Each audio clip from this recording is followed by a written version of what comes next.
Hey,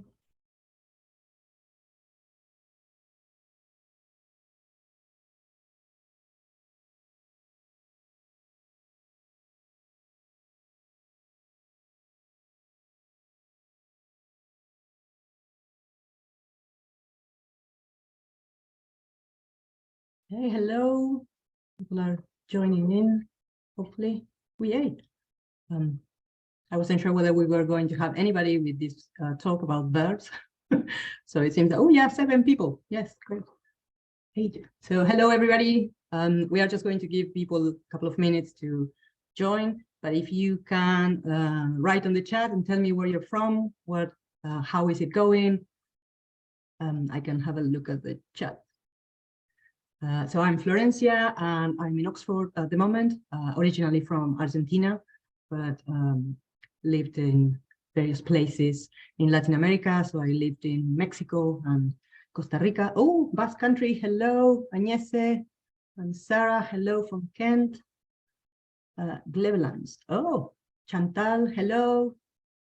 Hello, everybody. Thank you for joining. We're just going to give a couple more minutes for people who might be coming out of other talks. Chelmsford, Julian, hello, Julian. Epping, Stan, Paurush from India. Oh, hello, hello. Nice to, well, see everybody, read everybody. As you know, you can, I won't be able to hear you, and I won't be able to see you, but you will be able, hopefully, to see me and hear me. Braintree, Essex in the UK. Hello, Suzanne. And what else? Oh, lovely. Yes, and there are new features, probably you've seen already, like that one, some reactions, so you can react to things and you can continue chatting amongst yourself on the chat, but I won't be able to see the chat because otherwise I can't present my PowerPoint and things. But please be my guest and just chat if you want with somebody else. South Wales, Cara, hello, Clarice from Seaford, Oxford. Yes, it is very sunny. Yeah, such a lovely weather in Oxford. And yes, it is lovely and sunny. So hopefully that would be a a welcoming weather for this chat that might be a bit dry, hopefully. So we have a bit more people. So if you have any questions or anything that you want to ask, just put it on the question and answers box, and I will be able to see that at the end. Oh, there is Agnes saying hi in that box. But yes, but I won't be able to see the box before we finish. So hopefully, just a couple more minutes. And so are you enjoying the language show so far? There are so many amazing talks, and it looks like it's really wonderful. So hopefully everybody is having a great time. And we are going to start in just a couple of minutes. So yes, okay. So hopefully you will be able to see my PowerPoint.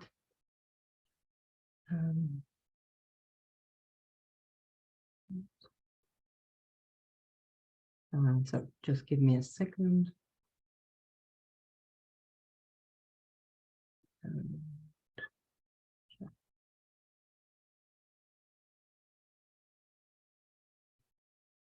Perfect. So hopefully you will be able to see that. If you can react so I can see that you are seeing that. Oh, perfect. Brilliant.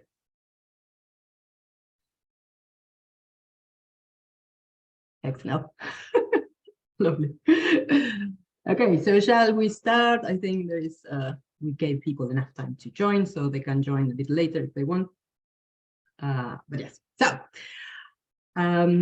this talk is going to be about the verbs and the verbal system, and hopefully you will be finding this useful, and I will give lots of little tips as well to use in class.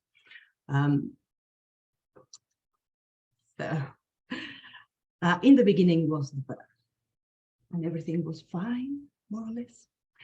I have always been fascinated by how clever human speech is, and verbs are probably the most intriguing elements of a language.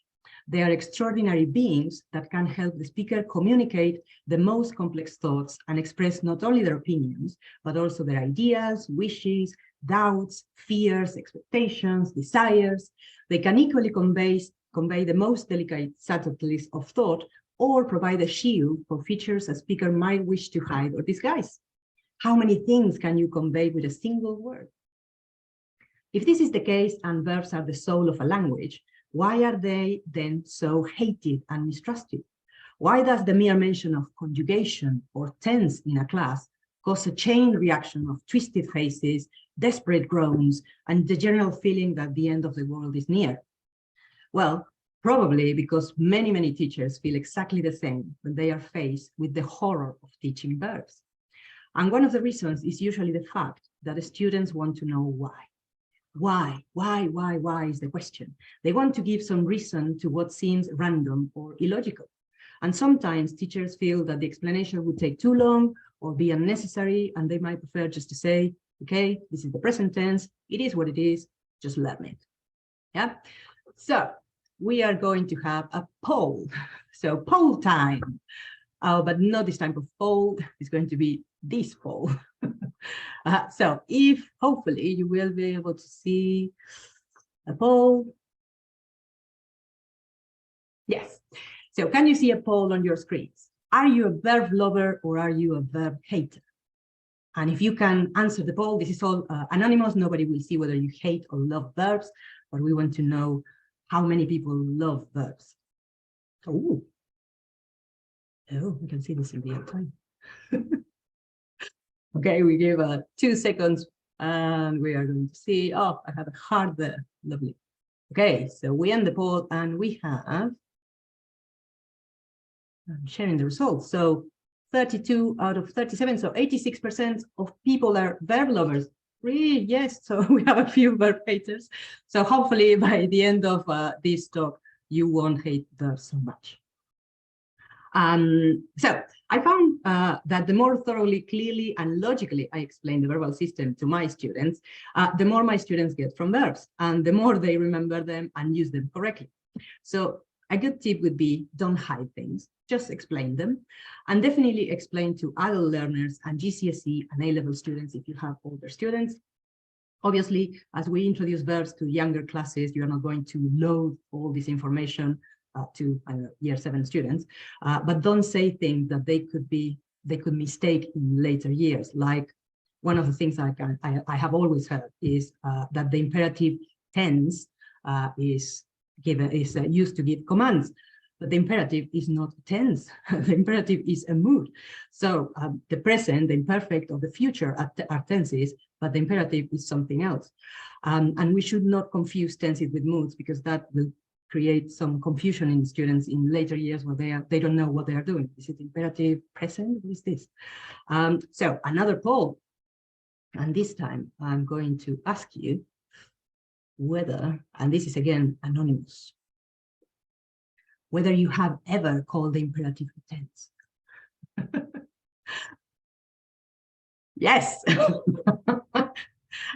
I knew it. I knew it. Yes. Oh, so close. Okay. So I'm going to end the poll and you will see that we have almost a draw. Yeah, 44% of yeses and 56% of no's. So, and this is the thing. So why is not a tense and it's a mood? And what is a mood, or what is a tense? And this is what I'm going to try to explain today. So what is a mood and what is a tense? What we're going to do here today, and from a very humble place, I'm going to try to explain, is how verbs work, how you can explain them more clearly and easily to your students, and hopefully this will be useful for you and give you some ideas as to what you can use in class. You might know most of the things I am going to say here, and if you do, please apologies, but yeah, hopefully you will enjoy the talk anyway. Obviously, there is a plethora of bibliography on the matter of verbs and the verbal system, verbal tenses, comparative philology, evolution of languages, which I am not going to address here. This is going to be a practical, simple, concise, and as down-to-earth approach to verbs as I can master. And I apologize because I know there will be many languages in which the verbal system might be completely different. For instance, I don't know, Asian or African languages. And I'm going to focus mainly on the system of the Proto-Indo-European verb that evolved into Greek and Latin and then Romance languages, but many bits might apply also to Germanic languages and probably some Slavic languages as well. So hopefully that will be useful for you too. In the first instance, we are going to have a look at what the verbal system looks like and do a bit of verbal dissection, as I like to call it. Then we are going to tackle a few verbal nightmares, my favorite part. And in each case, I will give you some suggestions as to how you can approach this in lessons. As I have tried and tested everything, I'm going to share with you with groups of all ages. And I can see what works and what doesn't work. So the first thing that we're going to do is verb dissection. The aim of any language is to communicate, to establish contact, and to exchange meaning. So communication normally involves somebody who wants to say something to another somebody and be understood, as simple as that. That somebody wants his speech to convey his thoughts as accurately as possible. So that way, they meant what they meant is processed by the other somebody exactly as they wanted, and the communication is a success. The first somebody is also called the speaker. The second somebody is the listener, and the something talked about is the subject matter or message. And why am I saying all this, which you probably already know? Because explaining how communication works illustrates why we are actually learning a language and why we are learning verbs, as verbs are one of the ways in which we can make sure that the message we want to send is encoded correctly and can also be decoded correctly by the listener. And also because explaining this triad is the best way to explain two verbal features that are very important, namely person and number. So, verbal dissection. Verbs can be finite and non-finite. Finite or conjugated verbs are the main verbs in a sentence. They have a subject and indicate a number of grammatical features. Non-finite verbs, on the other hand, are verbal forms that are not conjugated, like infinitives, participles, and gerunds. And we will focus on them at the end of the talk. A finite verb, on the other hand, encodes 6 vital pieces of information: grammatical person, number, voice, tense, mood, and aspect. The problem is that tense, mood, and aspect are features that are normally confused and jumbled together, and it is mostly here where the problem of verbal mayhem lies. So, another poll. Do you know, oops, do you know what aspect is? And do these 6 features appear in the language you teach? So if you could answer that poll. Ooh, interesting. Yes, no, not sure. Nice. Okay, so I give you a couple more seconds. Ah, interesting. Okay.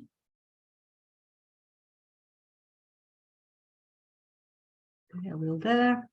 So, I'm ending this poll in 5, 4, 3, 2, 1. Let's see what you have. So, 71% doesn't know what aspect is. Oh, this is great. Oh, this is great because I can explain to you what it is.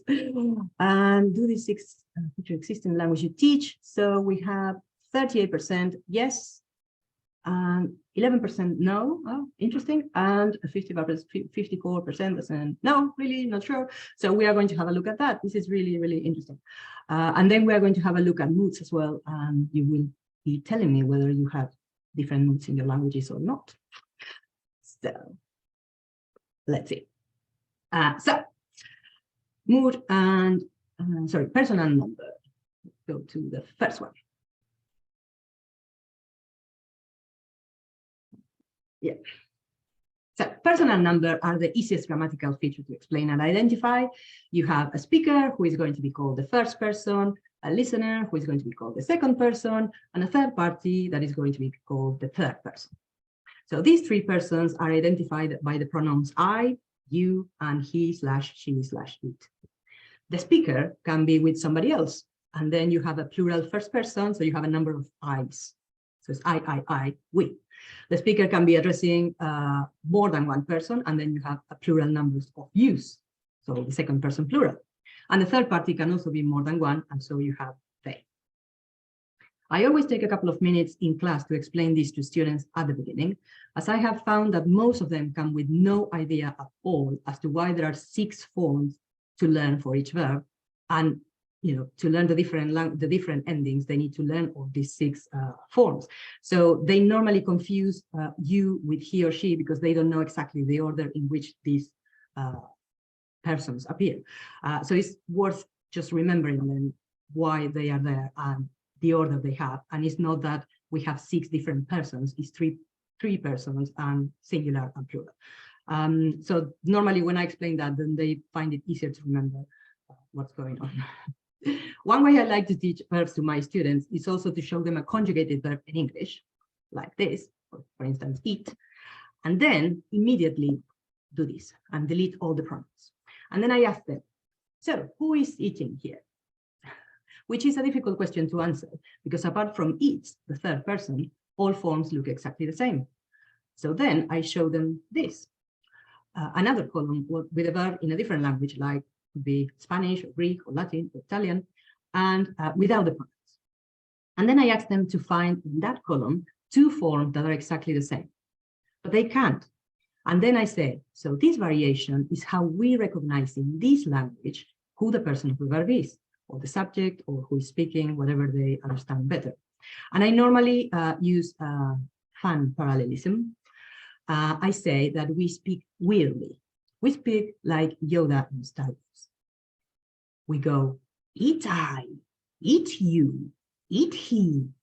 And they normally find this quite funny and laugh at this, but then they remember it. And they remember that they don't need to get the information for the pronoun at the beginning of the sentence, but they are extracting the information of who is speaking from the ending of the verb. So speak we, speak you lot.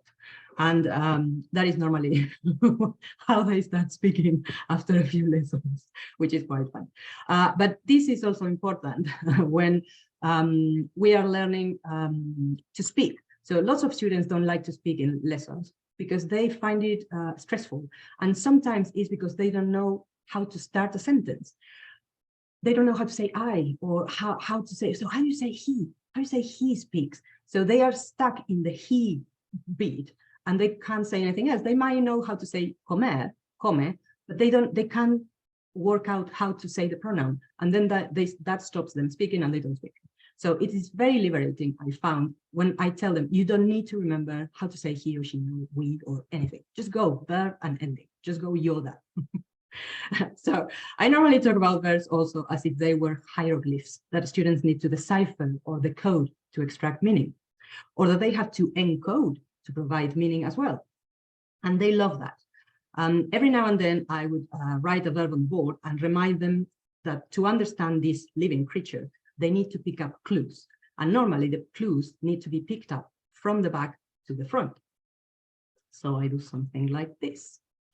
So if I write a verb in any, again, Spanish or Italian, or Latin, Greek, French, any language, we go from the back to the front. So we will go collecting clues. So we collect the clue for person and number at the end. Then we can collect a clue for the tense, like the imperfect format, or then we collect a clue for what conjugation we are in with the thematic vowel. And then we collect the semantic clue, the root of the verb. What does this verb mean? So habla, to speak. Yeah. And normally, once you learn all different tenses and moods, if you are doing A-levels, then you can start doing this with the students and just give them verbs and say, okay, so identify the different forms, how you form this verb, how you change the person, how can we change the tense. So what we need to move in this like Lego bit. That's another analogy which is quite interesting to do. Is a Lego. So verbs are like Lego. We just add pieces until we get a complete picture of what we want to say. But to do this, you need to know about tenses and moods and aspect. And this is the juiciest bits that we have in verbs, and is the bit I love the most. And this is what we are going to have a look at now, as I can see that you're all very interested. Everybody knows more or less what tense is. And out of these three categories, tense is probably the easiest to grasp. A tense indicates a temporal value. Tenses locate the action of the verb, or the state of affairs, as some linguists prefer to call it, in relation to the time of the utterance. That is to say, at the moment of the utterance of my speech, before it or after it. So namely, present, past, or future. Yeah, this is simple and clear. So if this is so simple and clear, why don't we just have three tenses, past, present, and future? And that's it, job done. Everybody's happy, let's go home, teachers happy, students happy. Why some languages have what feels like 2 trillion forms, as some students like to complain? Well, because languages don't just express a temporal value in the verbs, they also express other semantic categories like modality, moods. The difference between moods and tense is this. Moods express the attitudes of the speaker towards their speech. Their aim is to convey some information that will get a specific reaction from the listener. They are practical, brilliant communicative tools. Yes? If I say to you, open the door, I'm not stating a fact. I'm not presenting this objectively. I'm not telling you whether something is in the present or in the past or in the future. I want you to open the door. I want a reaction from you, not a speech, a pragmatic, practical, in the real world reaction. Open the door. So how do I make clear to you that I don't want your opinion or your statement or any judgment or the opening the door, that I'm not giving you a fact, that I'm asking you or commanding you to open the door? Well, what I do is I use a different mood. I use the imperative mood. And because both speaker and listener understand what happens or what is the intention or the meaning of using this mood, then if I'm lucky enough, you will open the door. Yes, and that is why we use different moods, like the indicative or the subjunctive or the optative or the imperative. So how many moods do we have, and which ones? Well, this will depend on the language you teach or the language you speak. Many languages morphologically distinguish between 3 or 4 moods, but some languages I've heard have 10 or even up to 16 different moods. In Indo-European, apparently there were 4 main moods: the indicative, the subjunctive, the imperative, and the optative, that then was transformed into something else in posterior languages. Some Indo-European languages like ancient Greek or Sanskrit continued the 4 moods, while others didn't. And it seems that the optative was the mood that was most commonly lost or replaced by periphrasis or other expression, or was merged in another mood, and didn't maintain a morphological distinction like the other 3 did. Some languages seem to have something different, something called mood indicators that identify other modalities like interrogation or hypothesis or presumption or certainty, more or less certainty, or warning or caution, amongst other things. So my query to you is, so if you can raise your hands, I'm going to ask you, does your language have 4 or less than 4 moods? So if you can raise your hands, I think, so 6, 7, 8, 9, oh, 13, so around 13 people, 13 languages with 4 or less than 4 moods. So has your language have more than 5, but less than 10 moods? Let's see. 8, okay, 8 participants, yes. And has your language have more than 10 moods? 7. Oh, wow. Oh, then I will have a look at what languages, I will ask you what languages are those. But yes, so as you can see, there is a variety of moods, and it depends on the language, whether you use specific morphological moods that you change, where you change a bit in the verb, so you conjugate the verb in a different way, or you can use a marker, yes, like some indicator, mood indicator that you add to the sentence to indicate this modality. So what is important also to know about moods and how to understand them, and then how to be able to explain them easily to students, because this is all very nice, all theory and lovely, and I love it, but then my students are going crazy if I explain this to them. So moods are normally classified as either being part of the realis or irrealis mood, which I think helps when we try to explain this to students and what the differences are. Obviously, we are not going to tell them realis or irrealis. But the indicative is the realis mood par excellence, meaning that it's a mood that is used for stating facts. It indicates reality, yes? It's the mood that indicates reality. So when I want to make sure that my listener understand that I am stating a fact, even if it's a lie, I'm going to use the indicative. The imperative, subjunctive, and optative, or potential, conditional in some languages, are all moods belonging to the irrealis world. And this means that they express that something is not known to be the case in reality. Namely, it is not a factual statement, or it is unknown at the moment of the utterance, or not known to have happened, or is contrary to fact. Yes, and that is why there is a plethora of things that you can do with these irrealis moods. So the irrealis includes expression of wishes, hopes, expectations, opinions, emotions, as well as commands, requests, exhortations, prohibition, expression of conditions, hypothesis, possibility, counterfactuality. It is an amazing, amazing world out there.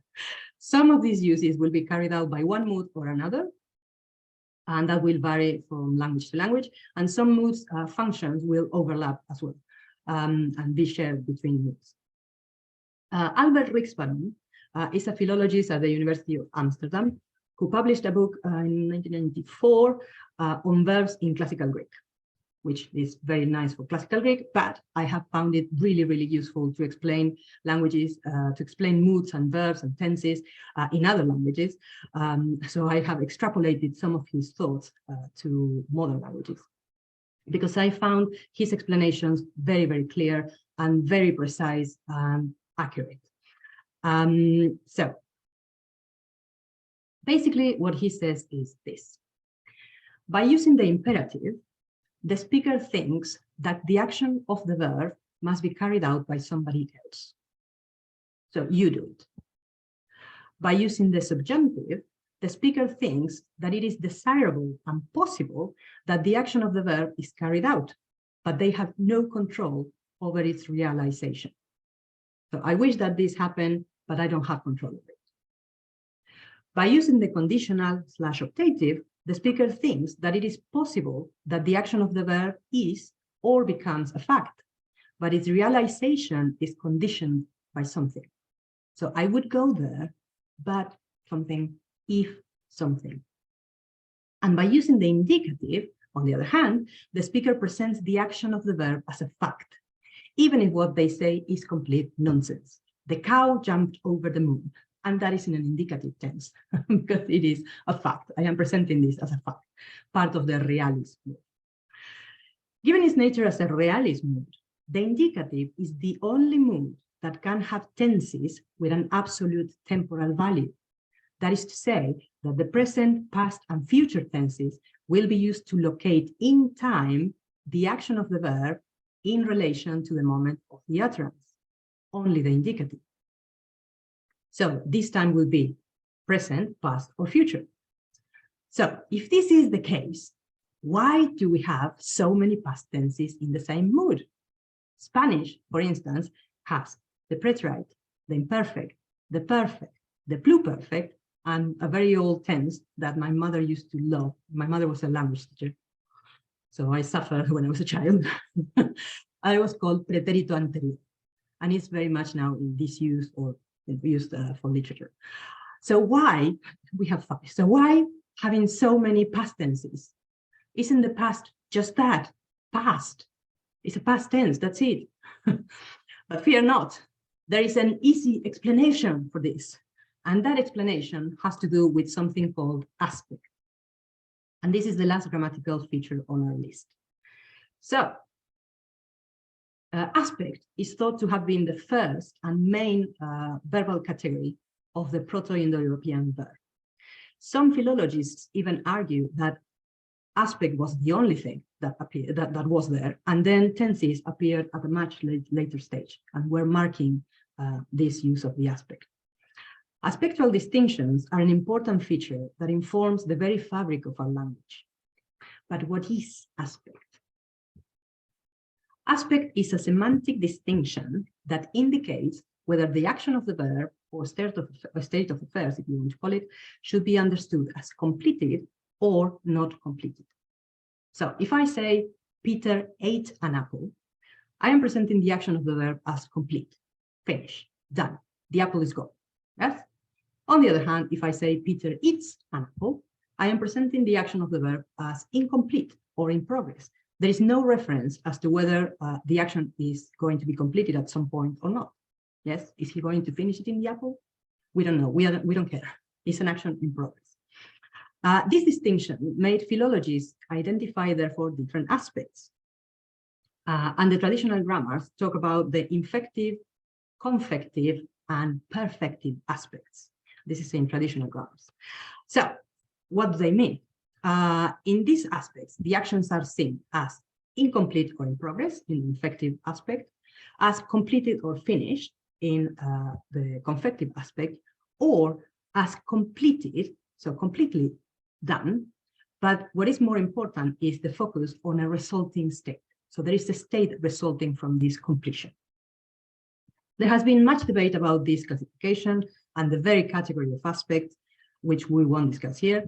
But we will take from all of this what can be useful for language lessons and to differentiate between tenses, because this is, in fact, what the students need to identify and learn and understand. And this is, from my point of view, one of the best ways to explain differences between past tenses and similarities between other tenses. Obviously, it would be confusing to give students all this information, but the distinctions between completed and not completed is truly, truly insightful and can explain differences between, for instance, the present and imperfect, and similarities between the imperfect and the present. So I think they are very useful. So how do we do this? How do we explain these differences?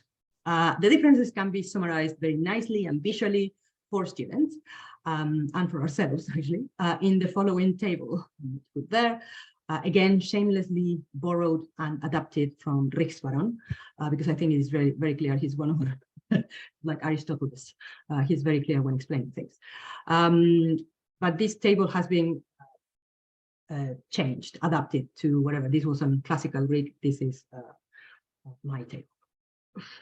So, as you can see on the table, the action of the verb or state of affairs, if you want to call it, can be marked or unmarked for completion, as well as marked or unmarked for resulting state. If the action of the verb is completed and also reflects a resulting state, we have the perfect tenses. So if the resulting state is located in the present, then we have the perfect tense. And that is why the perfect is sometimes called the near past. And it is said that this verb in this past tense has you are actually focusing on an effect in the present, or this has relevance for something that is happening in the present. And this is because actually there is a resulting state in the present. If the resulting state is in the past, and I say things like, oh, sorry, in the perfect tense would be something like I have eaten. See, I have eaten, and as a result of my eating, maybe at the moment I am full, I don't need to eat anymore, I'm happy. Yes, because I was hungry, now I'm okay. So by doing that, I am not just saying that the action has been completed, so I have eaten my food, my meal, but I'm also focusing on the resulting state. Yes, that something, so there is a state at the present, and the state is I am full. If the action is completed, but happened in the past, then we have the pluperfect tense. So I could say, I had eaten. So I was hungry before, I ate, and then as a result, in the past, I was satisfied. Yes, so my resulting state is in the past. If there will be a resulting state in the future, then we have the future perfect. So I could say, I will have eaten by the time you arrive. So I don't know, the result might be, I will be full, you go get takeaway because I don't care. So, yes, but this resulting state will be in the future. Now, if you look at the the other side of the table, and we are not focusing on the resulting state, so we don't have a mark for resulting state, but we have a completed action in the past, then we have the preterite tense. So with the preterite tense, I ate, I am not interested in the resulting state, what happened after I ate. Yes, I'm just interested in the single event in the past. This happened. And that's it. It has been completed and done. I am just focusing on this as a pinpointing something in the timeline of the past. I ate, I went, I did this. I focus on my lecture. Yes. On the other side, if the action of the verb is in the past, yes, but it is not marked for completion, and it is also unmarked for resulting state, then what you have is the imperfect tense. Yes, can you see it says not completed, not resulting state. So the imperfect tense is actually the most vague, elusive, and head in the clouds past tense that you could have. I always describe it to my students as Patrick Star from SpongeBob SquarePants. So if you look at this one, so that's the imperfect for us. So the imperfect is going like, what? Oh yeah, I ate. Yeah, I was eating. Yeah. When exactly? Oh, I don't know.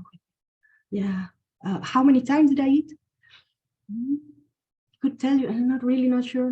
Yeah. Did I finish eating? Maybe. Not sure. So it's like so vague, so elusive. It's just unmarked for everything. Whereas the preterite is actually a Ninja Turtle.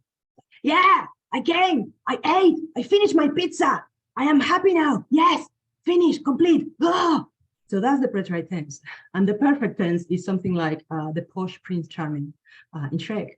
So it's like, oh yes, I have eaten. And as a result of my eating, I am now fully, completely satisfied. Thank you very much.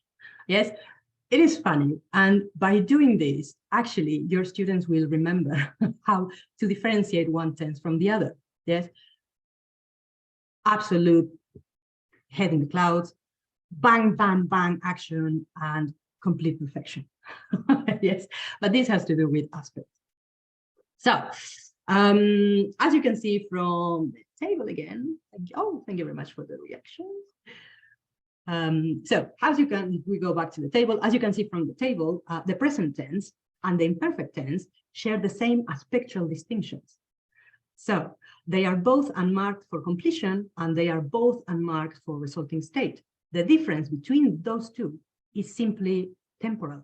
So one is the action is in the present and the other action is in the past. And that is why the imperfect tense sometimes is understood as, they say it's an in progress tense, because it shares aspectual differences, aspectual distinctions with the present. Yes. Finally, the future tense, as you can see there, is more or less in a limbo state, because it doesn't indicate really whether the action will be completed in the future. Its main is simply to indicate that the action will be in the future. So it's just a temporal distinction. So it doesn't really mark you whether it's complete or not complete. And definitely we are not interested in the resulting state unless it's the future perfect. More or less. So hopefully that was a bit clear. And that, table is going to be also in the talk. So if you find it useful, you can use it, be my guest for explaining. So voice is the last grammatical feature out of those 6 I mentioned at the beginning of the talk. But voice is one of those topics that students fear the most and have real difficulty understanding. So I have included it in the section, in the next section that I call verbal nightmares. So in the verbal nightmares, the first one is going to be voice. So obviously there are loads of verbal nightmares. I am not going to talk about all of them. But yeah, voice is probably one that my students always, when I teach also private students, they always, that's one of the problems they always have. They have no idea what the voice is. Yeah, completely over the head. So voice is one of those verbal issues that is frequently explained badly or not explained at all. And sometimes the explanation is just focused on the structural changes and what goes where, or is reduced to something like the object of the verb becomes a passive subject and the subject becomes the agent. This moves here, that moves there, and that's it. Done, and the students are like, so many questions unanswered. They no idea what it is, what the concept of voice is even. So what is a voice? And this is what a voice is. Everything in languages is about focus. Language is a tool we use to communicate and express what is in our minds. And we do that by putting into focus different topics and different bits of our speech. We guide the attention of the listener to whatever bit we want to put focus on. And one way in which we do that is by using a different verbal voice. So voice is about putting things into focus. When we speak, we can focus on the agent of an action, and in doing so, we use what is called the active voice. Laura wrote the book years ago. I'm interested in pointing out that Laura achieved this, that it was Laura, not somebody else. That is the important bit for me. Well done, Laura, for your book. However, I might want to focus on the object of that action. Why? I don't know, because I might think it is more relevant or important, because I like the book, because the book looks pretty, I don't know. It's the book that matters to me rather than the writer. So I could say, the book was written by Laura years ago. When we shift focus from the agent of the action to the object, we change the voice of the verb, and we use what is called the passive voice. So the object is now the topic of our sentence, but its meaning hasn't changed. So it is still not the agent of the action. It is still the object. It is not an active subject. It has now become what is known as a passive subject. I have simply moved my focus and I have forced the listener to shift their focus too, but I haven't changed the fact that this is the object. Yes, and that is what is confusing for students, because they think that now the agent becomes this, I don't know, it's normally this, the example is normally Juan come la manzana, so Juan eats the apple, and the apple is eaten by Juan, so now this apple is doing something? No, the apple is doing nothing. The apple is patient, just being eaten. Yes. By explaining verbal voice as a shift in focus, students find easier to understand what voice means and realize the usefulness of its application. One of the things I love most about voice is the fact that by performing this shift in focus, we move the agent into a secondary position. And by doing so, we can blur it or easily erase it. So we can get we can get something that is called the elision of the agent. And this one is used, this feature is used lots in academia. So I don't know about you, but I have used quite a few times something that is called, this issue has been debated largely. And we are not going to talk about it here. Who debated it? So what happens with voice is that actually you can completely erase the source of the debate. So who debated these things, and just focus on the object of your sentence. However, in order to do that, you actually need a transitive verb. So you can't have a passive voice if you don't have an object. And to have an object, you need a verb that will carry that object. Yes, and that is called a transitive verb. And that is why you can move these things around. So I can shift focus from something like the teacher needed a break to a break was needed by the teacher. But I cannot shift focus from something like the teacher cried to something else, because there is no object there. It's just the poor teacher cried, probably because there is an inspection coming.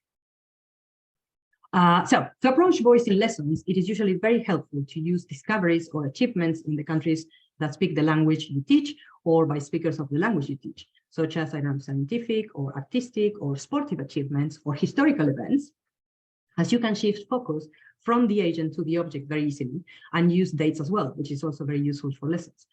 For example, I could say something like, Frida Kahlo painted Las Dos Fridas in 1939, or switch it around and say Las Dos Fridas was painted by Frida Kahlo, if I want to say it, in 1939. So there, again, I can just remove Frida Kahlo from my picture. Or I could say something like, the Vesuvius destroyed Pompeii in 79 AD. Or switch it around, Pompeii was destroyed by Vesuvius in 79 AD.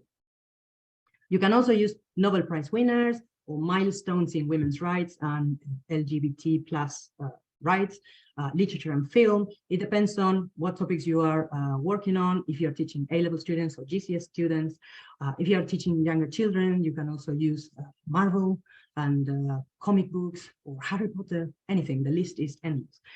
If you have older students, you can use topics that interest them, like food or art or architecture, music, anything. So they will be keener to work on examples if it's something that is appealing to them. So don't just work on things that are appealing to you. Just try to find out what your students like. So nightmare number 2. Yes. Again, the preterite and the imperfect. So preterite versus imperfect. Our second nightmare has to do with the difference between these two past tenses, because it is a recurrent topic and everybody hates them. Nobody gets them. What is going on? And yeah, students, it's just like a nightmare for them. So it's particularly difficult to grasp by English students, because in English, you don't really have an imperfect tense. We have this, I was doing something, but that's it. So we have discussed the aspectual differences between these two tenses, and that is a way in which you can explain to students how they diverge. However, I wanted to quickly give you a more approachable classroom suggestion, which I have found works wonders with more students, and that is,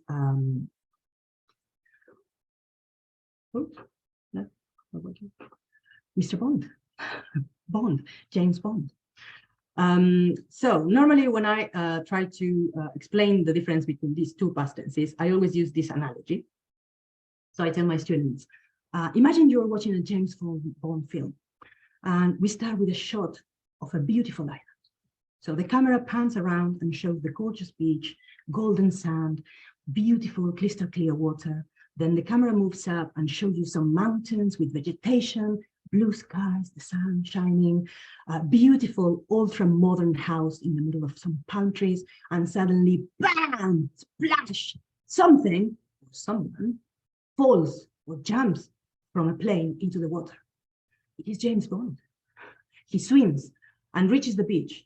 He quickly gets out and unzips his wetsuit and hides the wetsuit behind some rocks, and then runs towards the house.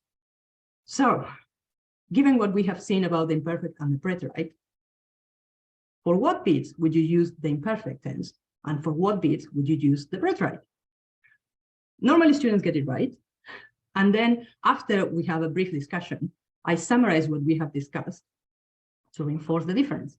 So the imperfect is all the panning, all the descriptions, all the context, all the circumstances surrounding the whole main juicy bits, and there's the bam, bam, bam, bam actions of Mr. Bond. If you're not a Bond fan, you can use any other films that might work with this, like that have simple plots because you don't want something too complicated, or any books or video games. Students, especially if you have teenagers, video games are wonderful.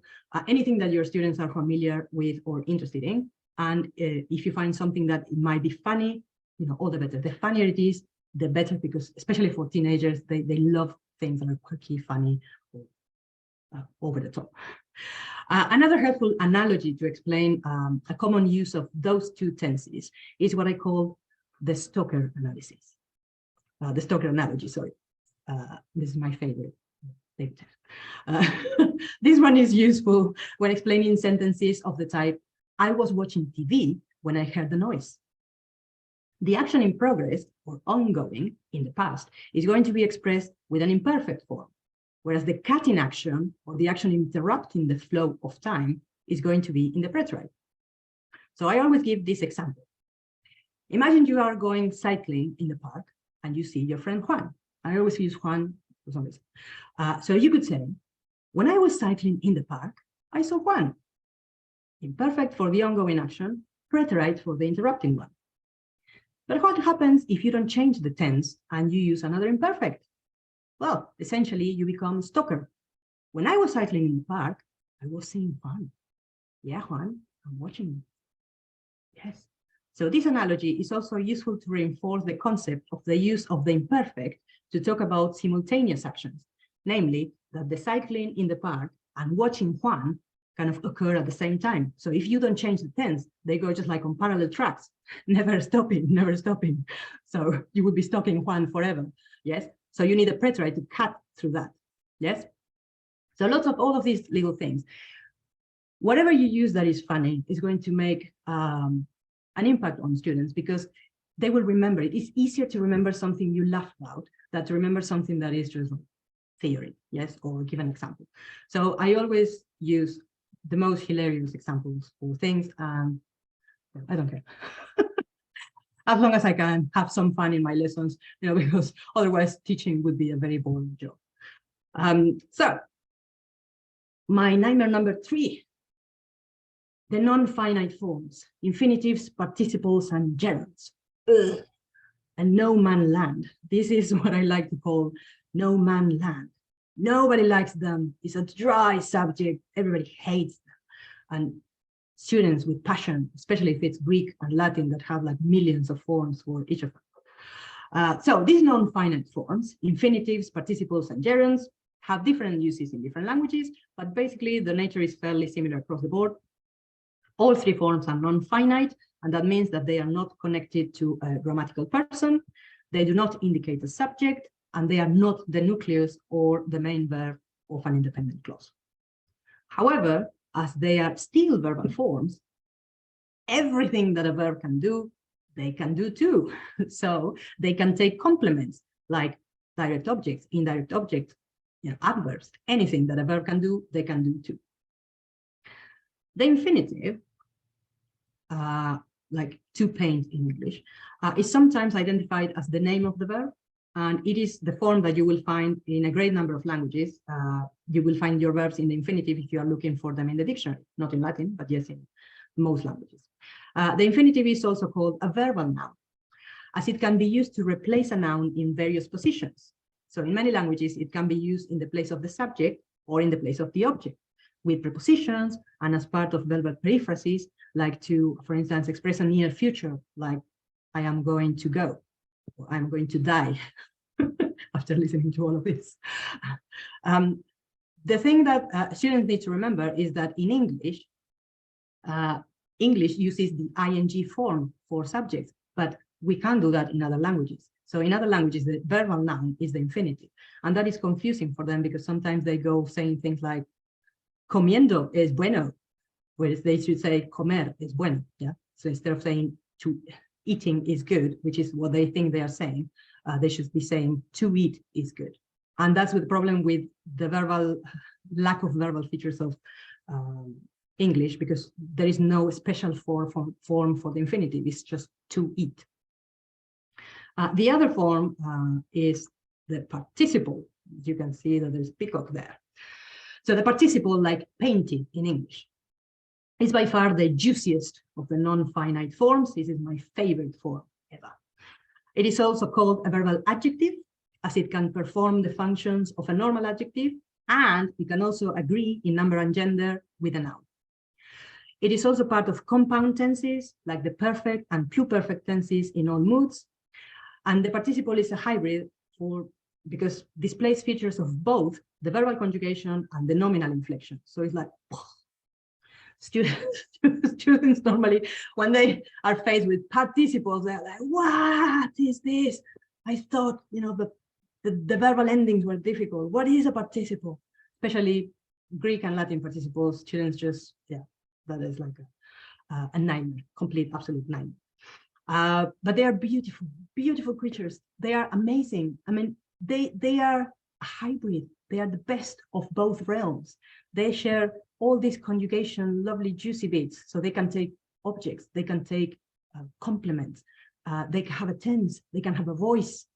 And on the other hand, they share the nominal inflection. So they can be linked to a noun. They can be feminine or masculine. They can be singular or plural. And if you're in an ancient language, they can have different cases to indicate functions. So they can be a nominative to indicate that they are related to the subject, or an accusative to indicate they are related to the object. Oh, mwah, beauty. But yeah, students don't see it. So the other ones are the gerunds. And the gerunds are the ugly duckling of the non-finite forms, as much as participles are the peacocks. Nobody likes gerunds. Nobody. They are like completely hated. If the infinitives are verbal nouns and the participles are verbal adjectives, the gerunds are called verbal adverbs. They are used to indicate circumstances. For instance, I could say, I arrived running. The gerund running indicates the manner of my arrival. So it's the circumstance of the action. Semantically, gerunds express duration, like in, I saw a dog swimming. So the dog was swimming, yes? The action is not presented as beginning or ending, but in progress. The dog was swimming, yes? As a result of this, it is fitting that gerunds are also used in many languages to form the continuous tenses, like I am reading, I was talking, I will be working, I was teaching, and so on. And also to indicate simultaneous actions, like if I say, I fell asleep listening to this talk. Hopefully not. Yes. So to my final nightmare. Yay. Everybody wants to go. What time is it? Oh, Lord, I overstep. So my last verbal nightmare is keeping a straight face. There are many, many more verbal nightmares that plague our teaching dreams, but this is a finite talk, and we don't have time for it. So I'm going to talk to you about my personal verbal nightmare, and is one I had to prepare for every time by meditating, concentrating, and breathing deeply, sorry, because I try to keep a straight face when using some verbal forms that cause some stirring in class. The worst one is teaching to conjugate the verb to do in Latin, while pronouncing it with classical Oxford University pronunciation, because the verb goes faccio, facis, facit, facimus, facitis, faciunt. And my personal favorite, the imperative, fac. The other one that is difficult to explain in Latin is the fact that in Latin and in most Romance languages, we don't say I like, but something like this pleases me. And you have examples such as Puella sibi placet, the girl pleases him. And you have your class just giving each other side looks and giggling all the way through. Or the way that we say, this is annoying to me, this annoys me in Spanish is me molesta. So then again, you have giggles. El profesor me molesta, which is normally the things that they say. And then the other one is explaining why you don't say me disfruto in Spanish.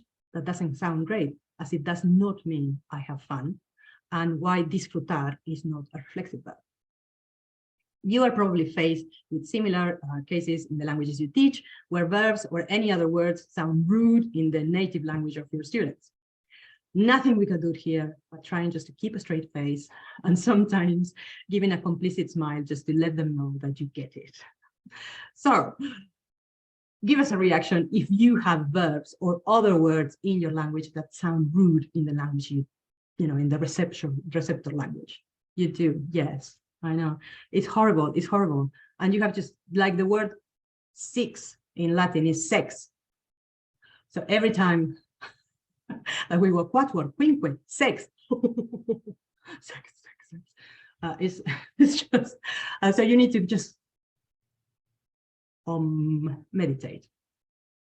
As I said, there are many other aspects of verbs and verbal systems that are tricky and difficult to explain or even understand themselves.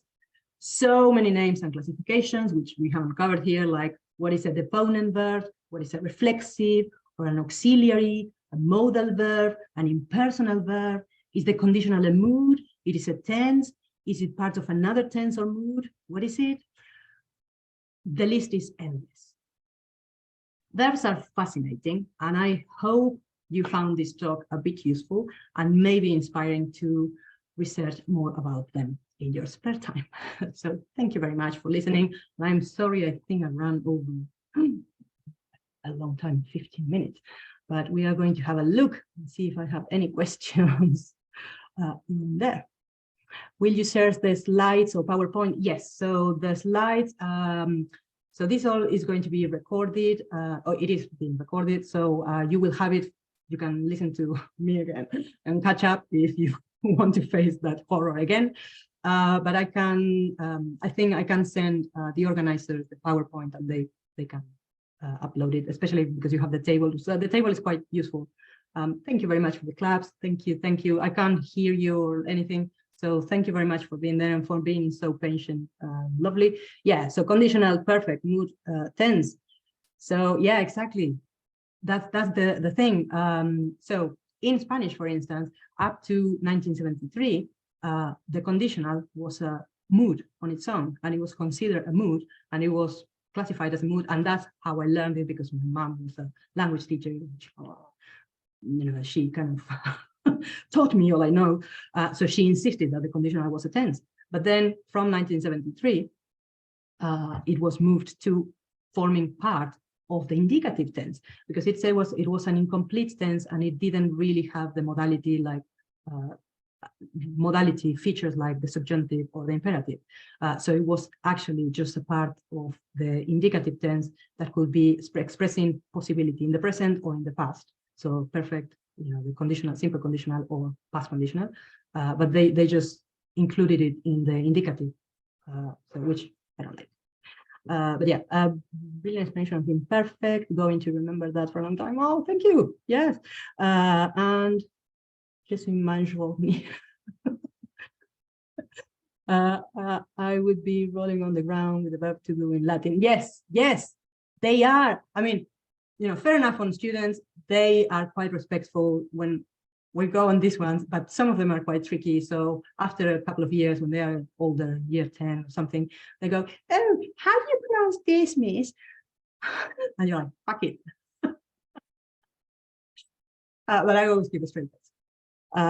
But yes, thank you very much. Any other questions or anything? You have an email there and a website. It's been a pleasure. I hope you liked it and enjoyed it. And if you can get anything at all useful, that would be great for me. So my very, very pleasure. And I can see the chat now. So thank you very much. My thanks to your mother for showing her love of language.